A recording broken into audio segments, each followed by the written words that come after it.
말씀 같이 보겠습니다. 요한복음 13장 34절 35절 두 절 같이 읽겠습니다. 요한복음 13장 34절 35절 같이 읽겠습니다. 시작. 새 계명을 너희에게 주노니 서로 사랑하라. 내가 너희를 사랑한 것 같이 너희도 서로 사랑하라. 너희가 서로 사랑하면 이로써 모든 사람이 너희가 내 제자인 줄 알리라. 아멘. 잠시 기도하겠습니다. 하나님 아버지, 오늘 또 우리가 주의 말씀을 대합니다. 사람의 말로 우리가 듣지 아니하게 도와주시고, 오늘 또 성령을 통하여 주시는 그 말씀을 듣고 우리의 심령에 감동 있게 도와주시고, 이 말씀을 듣고 우리의 생각이 변하게 하시고 마음도 변하게 하시고 우리의 삶에 큰 변화가 있도록 하나님이 도와주시기를 원합니다. 특별히 이렇게 또 주 앞에 나오면서 자원함으로 예물을 드린 모든 손길마다 기억하셔서 저들이 주를 사랑함으로 또 예물을 드리오니 주님께서 저들의 영혼을 사랑하셔서 더 많은 것으로 넘치는 것으로 채워주시고, 하나님의 자녀가 이 땅에 사는 동안에 육체적으로 물질적으로 환경적으로 어려움을 당하지 않도록 넉넉하게 후원해 주시고 주의 일을 마음껏 감당할 수 있도록 주님이 후원하여 주시옵소서. 감사하고 예수 이름으로 기도합니다. 우리 하나님이 누구시냐 이렇게 물을 때 참 많은 대답들을 우리가 할 수 있지만, 하나님은 사랑이시다 하는 것이 바로 성경의 답입니다. 하나님은 분명히 사랑이십니다. 이 사랑이라는 것이 너무나 단어가 많이 쓰이는 단어라서 부모와 자녀 간에도 사랑이란 말을 쓰고, 또 남녀 간에도 사랑이란 말을 쓰고, 모든 영화나 모든 예술에서도 거의 테마가 다 사랑입니다. 그러다 보니까 너무나 많이 흔한 단어이다 보니까 하나님은 사랑이시다 해도 그렇게 별로 감흥이나 와 닿는 것이 별로 없습니다. 그러나 하나님의 사랑은 분명히 다르고, 원조를 따진다면 하나님의 사랑이 원이라는 것이죠. 그래서 우리가 하나님의 사랑을 얘기할 때 바로 참사랑이다 이렇게 이야기를 하는 겁니다. 하나님은 참사랑이시다. 왜 참자를 굳이 우리가 말을 해야 될까? 하나님의 사랑 자체가 변함이 없다는 겁니다. 우리 인간끼리의 사랑은 아무리 정직하게 언약을 하고 맹세하고 약속할지라도 우리 인간은 그 약속을 지킬 만한 사실 능력이 없습니다. 하나님은 한 번 하신 말씀은 천지는 변해도 하나님 말씀은 이루어진다 이렇게 되어 있는 것처럼, 하나님은 사랑하시는 것을 끝까지 사랑하십니다. 끝까지 변함이 없으십니다. 그래서 요한복음 13장 1절에서도 때가 가까워져 가는데 성경은 뭐라 기록하고 있냐면, 예수님께서 하나님께서 자기 사람들을 사랑하시되 끝까지 사랑하시니라 이렇게 되어 있습니다. 내가 예수를 부인하지 않는 한 하나님은 나를 사랑하시는데 언제까지 사랑하시느냐? 끝까지 사랑하신다는 것입니다. 그래서 하나님의 사랑이 참 사랑이십니다. 요한일서 4장 8절에도 하나님은 바로 사랑이신데, 그래서 말로만 아담을 사랑한다 이렇게 말씀하지 아니하시고 그 사랑 가운데 바로 독생자를 우리에게 보내셨음이니라 이렇게 말하고 있어요. 하나님이 모든 행하신 것의 밑바탕에는 사랑이 이렇게 깔려 있습니다. 여러분, 부모님들은 좀 생각해 보시면 압니다. 요즘에는 그렇게 자식을 많이 때리지는 않죠. 성질을 내가 가끔 때릴 수는 있겠지만 옛날만큼은 안 때리는 것 같아요. 부모님들이 이제 좀 많이 배워서 옛날 같지 않습니다. 옛날은 군대 가도 맞았고, 집에 오면 부모한테 맞고, 옛날은 좀 또 학교 가면 선배한테 맞고, 우리 시대는 참 맞고 자랐습니다. 볼기짝이 성할 날이 없어서 안티프라민이 많이 발랐죠. 그런데 요즘에는 이제 굿하는 것을 법으로 많이 제재를 하잖아요. 또 그래서는 안 된다는 것을 알기 때문에 많이 때리지는 않아요. 그런데 우리가 이 시간 한번 생각해 볼 것은, 부모님들 얘기합니다. 우리 청년들은 지금 뭔 소린가 좀 세월 지나면 알겠죠. 자, 부모들이 볼 때 자식을 너무 사랑해서 맛있는 외식을 할 때 자식들이 생각할 때는 우리 부모님 최고라고 말할 겁니다. 그런데 반대일 수도 있어요. 막 부모가 화가 나가지고 막 때립니다. 어떤 때는 때릴 때 정신없이 때려가지고 정말 화가 나서 때리는 것인지 사랑으로 때리는 것인지 자기 화풀이 하는 것인지 모를 때도 있겠죠. 그런데 넓은 의미로 보면, 부모 입장에서 넓은 의미로 보면 애를 지금 게임하지 말라고 컴퓨터를 부수를 때에나 또 맛있는 음식을 사줄 때에나 애에게 용돈을 줄 때나 용돈 달라고 하는 그 아이에게 잔소리할 때나 부모의 밑바탕은 뭐가 깔려 있냐면 사랑이 깔려 있다는 것이죠. 부모님들 그렇지 않나요? 이때 대답을 크게 해야 아이들이 감동받습니다. 여러분 그렇지 않나요? 아이들은 지금 머리로는 알지만 가슴으로는 몰라요. 부모도 이 말을 대답을 안 해도 가슴으로 안다고요. 그래서 아무 말을 하지 않지만 그게 어떻게 드러나냐면 나는 때려도 내 자식이 맞고 들으면 기분이 참 안 좋잖아요. 때리고 오면 뭔가 기분이 좀 안 좋긴 한데 기분이 좀 좋은 것도 있습니다. 근데 또 내가 내 자식을 때리면 때린 사람이 마음이 편할까? 부모는 절대 마음이 편하지 않습니다. 왜 그러겠습니까? 미워서 때리는 게 아니라는 것입니다. 항상 이렇게 사랑이 깔려 있어요. 사랑이 깔려 있기 때문에 부모가 때리는 것하고 이웃집 형이 때리는 것하고는 전혀 다릅니다. 부모는 애 어디가 부러지도록 때리지는 않아요.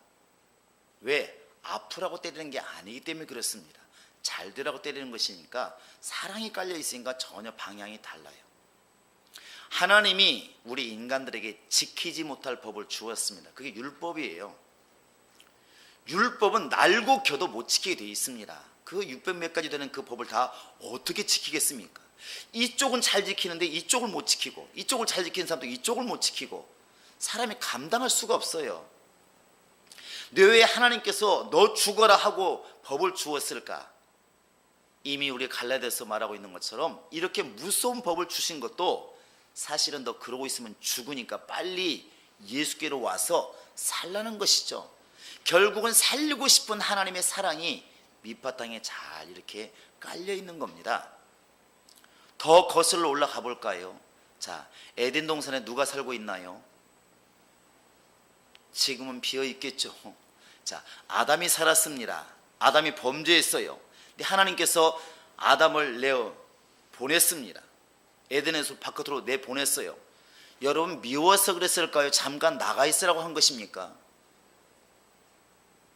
1번 미워서, 두 번째는 잠깐 동안 나가 있으라. 어떤 것 같아요?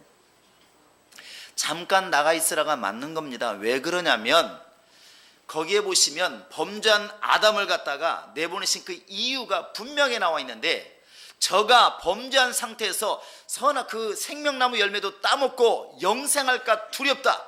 하나님이 두려워하는 게 있다는 것이죠. 저놈 그대로 뒀다가는 저런 상태로 계속 영원히 망할 것 같으니까 영원히 망할 길을 막은 것이죠. 그래서 잠깐 내보낸 겁니다. 조금 나가 있어라. 그리고 정결하게 된 다음에 돌아왔으면 좋겠다. 그래서 이런 것들이 율법을 통해서 보면 혹시 시체를 만졌다든지 혹시 똥이 묻어서 더러워진 사람들, 이 사람들 어떻게 하면 잠깐 동안 어디 나가 있으라? 진 밖에 나가 있으라. 그리고 깨끗이 씻고 정결해진 다음에 기간이 되면 돌아와라. 이렇게 말합니다. 에덴 동산에서 아담을 내보낸 이유가 미워서 잘 됐다 이놈아 망해라 죽어 싸다 이래서 내보낸 게 아니라 잠깐 동안 나가 있어. 너 여기 있으면 영원히 멸망한다. 잠깐 동안 나가 있어라. 그리고 돌아올 길을 마련하시는 것이 율법이요 예수가 되는 것입니다. 이제 우리는 예수를 통해서 하나님께 돌아갈 길이 열리는 것이죠. 그런데 이 모든 하나님의 역사 속에 뭐가 깔려 있느냐? 사랑이 깔려 있다는 것입니다. 사랑이. 그래서 요한복음 3장 16절에도 예수를 주었다, 믿으면 영생 얻는다 이런 말 하기 전에 여러분 너무 잘 아시죠? 요한복음 3장 16절 시작. 묻어가는 사람이 3명이 있습니다.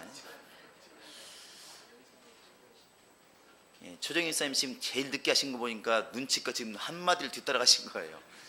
크게 한번 해보실래요? 시작. 나는 우리 교회 최종인이 이렇게 많은지 몰랐습니다. 내가 자, 다시 한번 시작. 하나님이 세상을 이처럼 사랑하사 독생자를 주셨으니 이는 저를 믿는 자마다 멸망치 않고 영생을 얻게 하려 하시리라. 예, 우리 최종인 사님이 이렇게 얼굴 빨개진 거 처음 봤습니다. 그런데 자, 해보시니까 갑자기 중간에 뭐가 딱딱 막히죠. 모르는 말씀이 아닌데 그래서 주변이 도와주잖아요. 이렇게. 그런데 어찌됐든 그 모든 독생자를 주셨으니 저를 믿는 자마다 멸망치 않고 영생을 얻게 하심이라. 우리는 이 부분만 크게 보이는데 사실은 맨 처음 시작이 뭐냐면 하나님이 세상을 이처럼 사랑하사부터 시작하는 거예요. 이게 깔려 있다는 것입니다. 그런데 우리가 이 사랑을 너무나 간과하고 있다는 것이죠.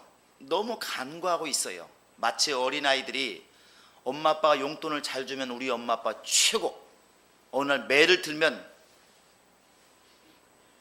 나를 다리 밑에 주워 왔다고 정말 주워 왔는가? 우리 엄마는 개모 같아. 이렇게 말하는 아이와 뭐가 다르냐는 것이죠. 엄마 아버지가 보이는 것이 아니라 엄마 아버지가 하는 행동만 보이는 것이죠. 매를 들 때는 우리 엄마 아빠 너무 미워, 또 돈을 주고 사랑하면 너무 좋아, 행동만 보는 것입니다. 혹시 우리가 지금 그렇지 않느냐는 것이죠. 구원을 주신다 그러니까 구원을 보고 우리 하나님 너무 좋으신 하나님, 때로는 고난의 길로 나를 인도하시면 우리 하나님 살아계시는 거야? 이렇게 원망하고 너무나 행동에 지금 관심을 갖고 있지는 않는지, 우리는 정말 정작 우리를 위해서 더 아픔을 감수하시는 하나님의 사랑을 우리는 지금 과연 잊지는 않고 있는지 한번 이렇게 돌아보자는 것이죠. 그래서 여러분들에게 두어 가지 질문을 해보고 싶은 게 있습니다. 여러분 한번 손을 들라고 하면 또 뭐라고 할 거니까 마음속으로만 손을 들어보시기 바랍니다. 여러분 하나님의 자녀라고 믿으십니까? 입까지 떨썩거리시네요. 정말 여러분이 나는 하나님의 자녀다 이렇게 정말 믿으시나요? 손 들어보시기 바랍니다. 안 보여서 모르겠어요. 하나님 자녀라고 믿으십니까? 손을 들어보세요. 다 그렇군요. 내리시고. 근데 하나님의 자녀라고 어떻게 언제부터 믿으셨나요? 누가 인정해 주었죠? 무슨 근거로 이렇게 말씀하시나요? 자, 왜 이런 말을 하냐면 책망하려고 그런 게 아닙니다. 한번 바꿔서 생각해 보자는 것이죠. 내가 스스로 인정한 게 아닌가요? 나는 하나님의 자녀야. 왜? 성경에 보니까 예수 믿어 하나님 자녀라고 말을 했으니까 틀렸다고 지금 말하는 게 아닙니다. 바꿔서 한번 다르게 진단을 해보자는 것이죠. 자, 우리 한번 마태복음 5장을 펴보시기 바랍니다. 자, 마태복음 5장 43절부터 46절까지 한번 읽어보겠습니다. 43절부터 46절입니다. 시작. 또 내 이웃을 사랑하고 내 원수를 미워하라 하였다는 것을 너희가 들었으나 나는 너희에게 이르노니 너희 원수를 사랑하며 너희를 박해하는 자를 위하여 기도하라. 이같이 한즉 하늘에 계신 너희 아버지의 아들이 되리니 이는 하나님이 그 해를 악인과 선인에게 비추시며 비를 의로운 자와 불의한 자에게 내려주심이라. 너희가 너희를 사랑하는 자를 사랑하면 무슨 상이 있으리요? 세리도 이같이 아니하느냐.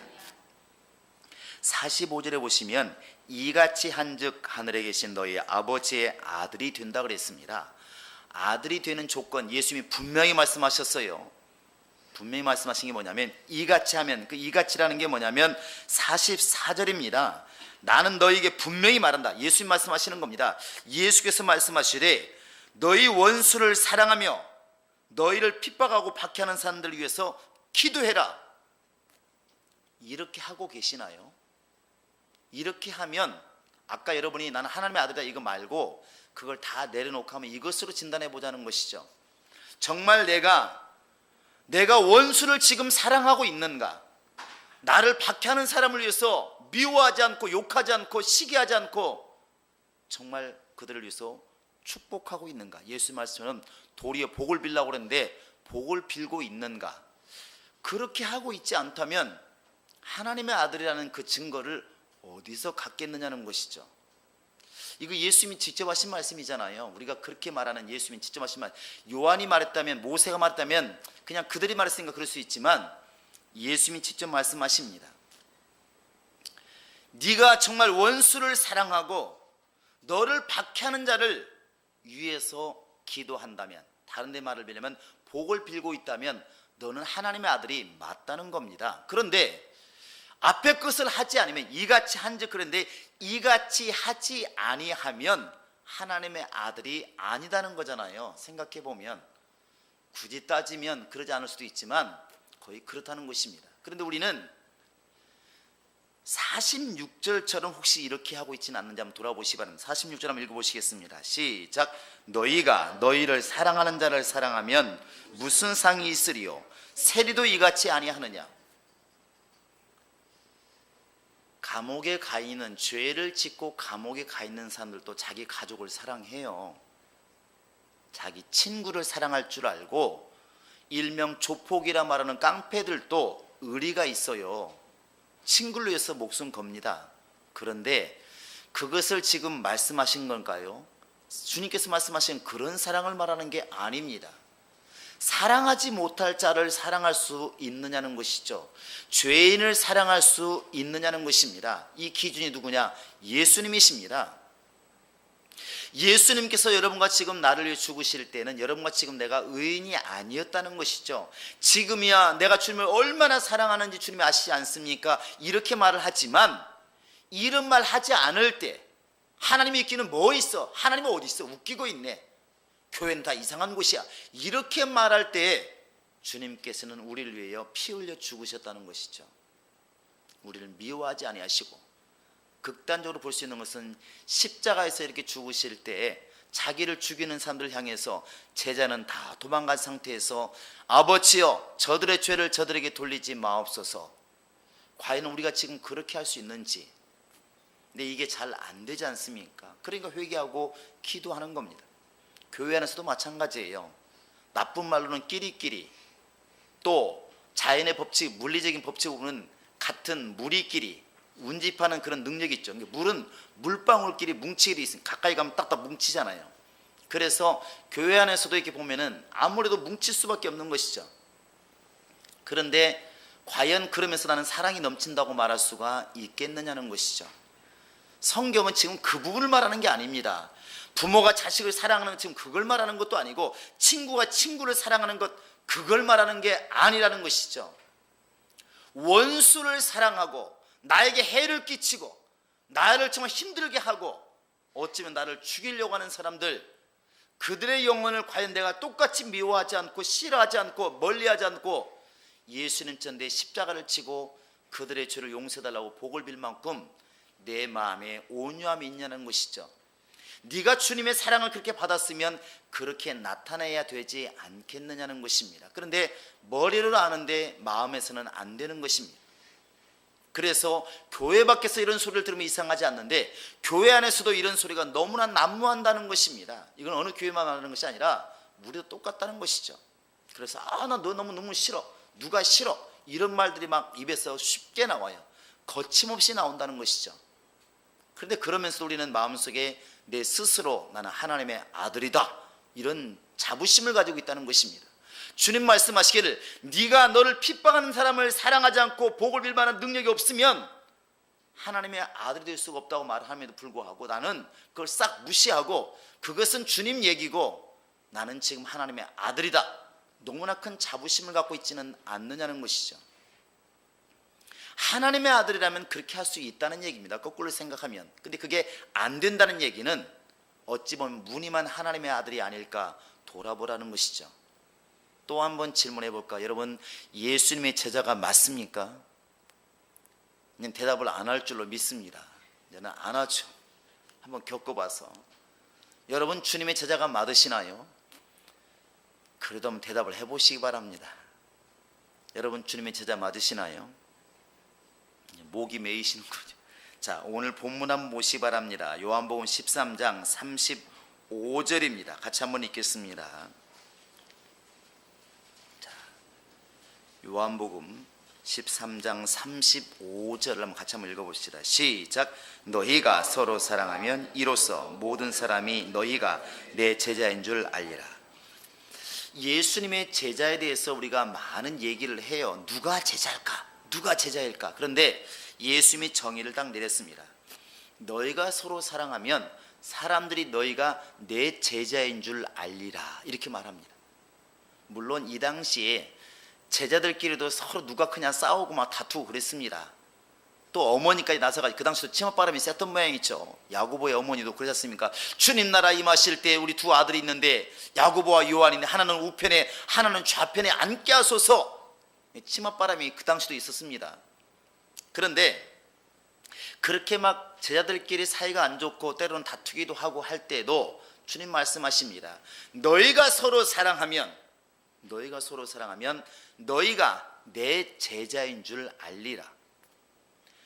제자라고 하는 그 증거가 어떻게 드러나느냐? 서로 사랑함으로 나타난다는 것입니다. 이 지금 앞부분도 그렇고 지금 뒷부분도 그렇고, 그러니까 하나님의 아들도 또 예수님의 제자도 확실하게 주님이 인정하시는 것은 사랑이에요. 어떻게 하나님의 아들이라는 사람이 원수를 미워하고 망하라고 그러고 싫어하고 멀리할까? 과연 하나님이 그렇게 시키셨는가? 예수님이 그렇게 행동했는가? 아니더라는 것이죠. 스데반을 보아도 돌에 맞아 죽으면서도 그게 날아오는 게 빵이 아닙니다. 먹을 걸 지금 던지는 게 아닙니다. 자기 죽으라고 지금 돌을 던지는 것입니다.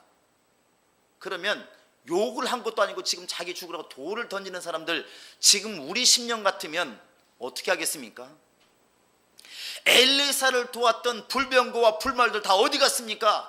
저들을 당장 불사르소서, 망하게 하소서, 하나님 살아계신 것을 좀 보여주세요, 이렇게 하지 않겠습니까? 오히려 돌이 날아오다가 땅으로 뚝뚝 떨어지고 그런 증거라도 보여주면 얼마나 좋을까? 그런데 스데반이 외치는 것은 주여 저들의 죄를 저들에게 돌리지 마소서, 마지막 용서하는 모습이에요. 어떻게 그럴 수 있을까? 하나님의 진정한 사랑을 알고 하나님의 아들이 되어 있으면 그게 가능하다는 것입니다. 그래서 우리 성도들은 입 밖에라도 더러운 말들을 내지 말라고 성경은 그렇게 말하고 있는 것입니다. 벌써 입에서 나온다는 것은 마음 자체가 거기에 가 있다는 것이죠. 마음 자체가 용서할 마음이 없고 사랑할 마음이 없고 아낄 마음이 없는데 원수를 원수로 보고 있는데 과연 어떻게 우리 스스로는 하나님의 아들이라고 당당히 말하고 있는지 우리는 돌아보자는 것입니다. 이런 것들을 회개하지 않고 과연 어떻게 우리의 신앙이 성장해 갈 수가 있을까? 같은 교인끼리 사랑하는 것 누가 못하겠느냐? 같은 가족끼리 사랑하는 것 누가 못하겠느냐? 그러나 우리 주변에 교회를 그렇게 비난하고 그렇게 욕하는 사람들, 내 신앙생활을 그렇게 반대하는 사람들, 그들을 정말 사랑하고 아낄 만한 믿음이 내 안에 있느냐는 것이죠. 근데 이것이 주님을 사랑하면 저절로 나와야 되는 열매라는 사실입니다. 이게 참 답답한 부분이 있지만 사실입니다. 우리는 혹시 베드로와 같은 지금 행동을 취하고 있지 않는지 여러분 돌아보셔야 됩니다. 요한복음 21장에 가보면 이제 부활하신 예수님께서 거의 마지막에 베드로를 만나시죠. 제가 베드로 입장이라도 참 민망할 것 같아요. 예수님이 그 마지막 순간, 절대절명의 순간 빌라도에서 붙잡혀 있을 때에도 예수를 3번씩이나 부인했습니다. 나 저런 사람 모른다. 나 저런 사람 모른다. 여러분 어느 날 목사가, 여러분 담임 목사가 이미 정말 붙잡혀 가가지고 사형을 당할 지경이 오늘 밤에 사형당하는데 말을 합니다. 저 사람과 함께 했던 모든 사람을 잡아라 했을 때 우리 행복한 교회들은 어찌 될까? 도망갈까? 아니면 그 자리에서 나는 저런 사람 모릅니다 이렇게 말할 것인가? 근데 베드로는 모른다고 했어요. 3번씩이나 부인했습니다. 그 예수님 얼굴 보기가 얼마나 민망했을까? 그 예수님이 그냥 모른 척하고 괜찮은데 묻습니다. 베드로야 네가 나를 사랑하느냐 묻습니다. 그 베드로가 대답을 하죠. 나 주님 사랑합니다. 또 묻습니다. 네가 나를 사랑하느냐? 아, 나 주님 사랑한다니까 그러네요. 3번째 묻습니다. 네가 나를 사랑하느냐? 베드로가 생각할 때 아무리 바보라도 느낌이 있잖아요. 저렇게 자꾸 묻는 거 보니까 뭐가 있긴 있구나. 내가 뭘 잘못했지? 그러니까 답을 갖다가 다르게 대답을 하죠. 3번째는 뭐라고 대답하십니까? 내가 주님 사랑하는 줄을 주께서 아시나이다. 이렇게 말하죠. 우리나라 말로 바꾸면 다 아시면서 이거 아니겠습니까? 왜 자꾸 물으세요? 답답해, 무서워요. 이거잖아요. 예수님은 지금 그 말을 듣고 싶은 게 아닙니다. 베드로의 얼굴 지금 보고 싶은 것도 아니고 주님께 향해서 나 주님 사랑합니다 이 말 듣고 싶은 게 아니라는 것이죠. 주님이 진짜 하고 싶은 것은 네가 나를 사랑한 내가 알고 있다. 그런데 그 사랑을 좀 보여줬으면 좋겠다. 어떻게?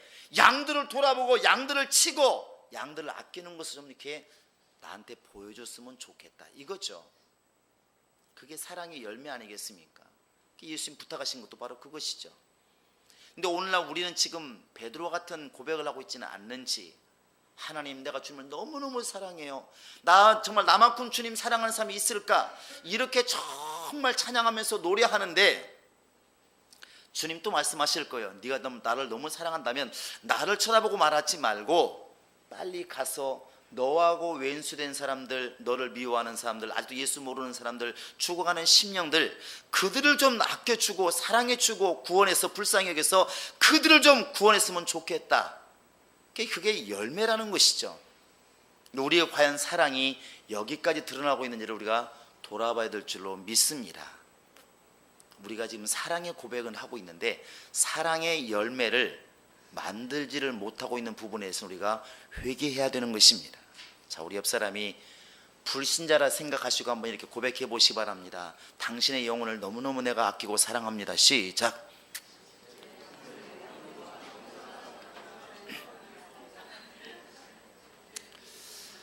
사무엘하 가보니까 이런 얘기가 나와 있어요. 여러분, 구약 성경에서 가장 우정이 돈독한 짝을 고르라 그러면 누구를 생각나십니까?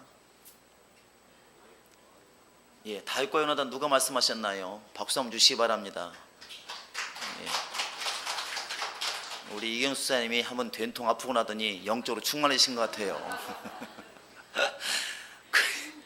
오늘 두 분이 얼굴이 빨개지십니다. 자, 그런데 구약 성경에서 이렇게 회자되고 있는 그런 인간관계 중에서 가장 친밀한 관계가 다윗과 요나단이에요. 다윗과 요나단 참 친했죠. 어찌 보면 사울하고 다윗은 거의 사울이 다윗을 죽일 만큼 쫓아다녔으니까 왼수지간인데 그 원수의 아들인 사실 보면 다윗과 요나단은 되게 친했어요. 너무 친했습니다. 나이 차이는 굉장히 많이 났어요. 요나단이 훨씬 나이가 많습니다. 그런데 다윗이 지금 요나단을 너무 아끼고 사랑하는 거예요. 요나단도 다윗을 너무 사랑하고, 그래서 아버지가 죽이려고 할 때 요나단이 다윗을 막 피해 도망가게 만들어주지 않습니까? 나중에 이제 사울과 요나단이 함께 죽습니다. 죽어요. 그런데 다윗의 마음속에는 뭐가 있냐면, 물론 하나님이 세우신 사울에 대한 가정을 함부로 해서는 안 된다는 마음도 있고, 자기 친구인 요나단을 정말 그리워하고 사랑하는 마음이 있으니까 그 집안을 잘 해주고 싶은 마음이 있는 것이죠. 그래서 전쟁이 끝난 다음에 이 신하들에게 묻습니다. 혹시 사울 집안에, 요나단의 집안에 남은 자손이 누가 있는가 한번 알아봐라. 그러니까 제 아들이 말을 하죠. 요나단의 아들이 하나 있는데 무비보셋이라고 그럽니다. 사무엘하 9장에 보면 무비보셋이 있는데 다리를 저는 사람, 이렇게 나와 있어요. 아마 이게 몸이 좀 불편했던 모양이에요. 그러니까 죽임을 또 안 당할 수도 있죠. 근데 그 무비보셋에 있나 이렇게 말하니까 다윗이 뭐라면 당장 데려와라. 당장 데려와라. 그리고 무비보셋을 딱 앉혀놓습니다. 무비보셋이 겁이 나지 않겠습니까? 우리 할아버지가 지금 저 사람을 얼마나 죽이려고 그러는데 저 사람이 왕이 되었으니 나는 곧 무슨 목숨? 나는 파리 목숨인 거예요. 죽이면 죽는 거죠. 그러니까 주의 종이 불러서 왔나이다 그래 머리도 못 드는 것이죠. 근데 그때 다윗이 이런 말을 합니다. 이제부터 네 할아버지 나를 죽이려 했던 사울의 모든 땅은 너에게 다 돌려주겠다. 요나단이 가지고 있는 네 재산 다 돌려주겠다. 그리고 앞으로 너는 나와 함께 먹고 마시자. 이렇게 말하니까 그 무비보셋이 이렇게 말을 해요. 전혀 생각도 못한 일이잖아요. 살려주는 것만 해도 은혜인데 이렇게 말하죠. 9절입니까? 개 같은 나를 왜 이렇게 은혜 베푸시고 나를 돌아보시나니까 이렇게 말을 해요. 예, 무비보셋이 놀란 것이죠. 이렇게 오라고 할 때 다윗이 너를 부른다 했을 때 얼마나 겁이 났을까. 나는 이제 죽었다 이제 이러고 왔을 텐데 오히려 모든 재산을 돌려주고 나를 선대해서 왕과 같이 밥을 먹는 사이로 만들어 주었을 때 얼마나 놀랐을까. 그러니까 무비보스에 그렇게 말한다는 것이죠. 개 같은 나를 야, 어떻게 이렇게 선대하시고 베푸시나이까. 우리는 양쪽을 다 보니까 알 수 있습니다. 왜 그럴까요? 다윗은 사울을 사랑하고 요나단을 사랑하는 마음이 있다는 것입니다. 말을 다 했는지 안 했는지는 모르겠지만 우리는 이미 무비보셋에 오기 전에 다윗이 얼마나 요나단을 사랑했는 것을 알고 있어요. 그 사랑의 표가 뭐냐면, 사랑의 열매가 뭐냐면 그 아들을 선대하는 것입니다. 마치 친구인 요나단을 사랑하듯이 똑같이 예우하는 것입니다. 그게 열매예요. 이제 우리 예수님과 우리 관계를 한번 이렇게 대입시켜 보겠습니다. 우리가 예수를 사랑합니다. 예수님 또 우리를 친구라 말씀하셨어요. 내가 예수를 너무너무 사랑하는데 어떻게 할 방법이 없잖아요. 안 보이니까.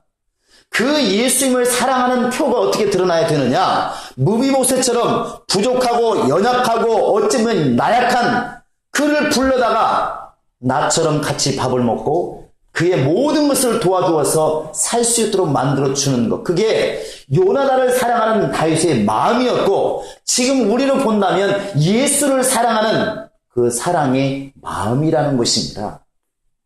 그래서 성경은 너무나 무섭게 말하는 것은, 요한일서 여러분 잘 읽어보시면 형제를 사랑하지 않는 사람은 하나님의 사랑이 그 안에 있지 아니하고 그 사람은 하나님을 알지 못하는 사람이라 되어 있어요.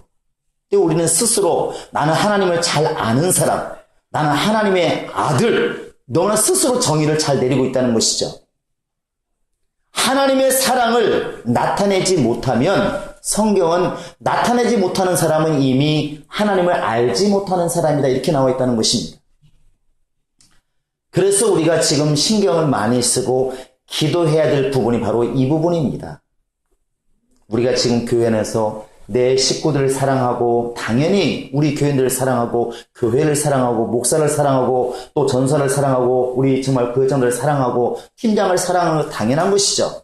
사실 이것은 말할 필요가 없는 겁니다. 당연한 것이니까. 그러나 더 넓혀서 내 교인 아닌 교인을 사랑하고 아직도 예수 믿지 않는 사람들의 영혼을 불쌍히 여기고 긍휼히 여기고 그들을 위해서 복을 빌 줄 아는 그런 마음이 지금 우러나오고 있는가? 왜? 내가 죽게 받은 사랑이 있으니까 그렇게 나타나야 정상인데 그러지 못하고 있다고 한다면 우리 아직까지도 돌이켜야 될 부분이 많이 있다는 것입니다. 사랑은 지금 옛 계명이 아닙니다. 오늘 분명히 다시 한번 이렇게 34절 한번 읽어보시겠습니다. 34절 읽어보시면서 여러분 주변에 있는 불신자들의 영혼 한번 떠올려 보시기 바랍니다. 시작. 새 계명을 너희에게 주노니 서로 사랑하라. 내가 너희를 사랑한 것 같이 너희도 사랑하라. 여기 보시면 내가 너희를 사랑한 것 같이 이게 우리 빛입니다.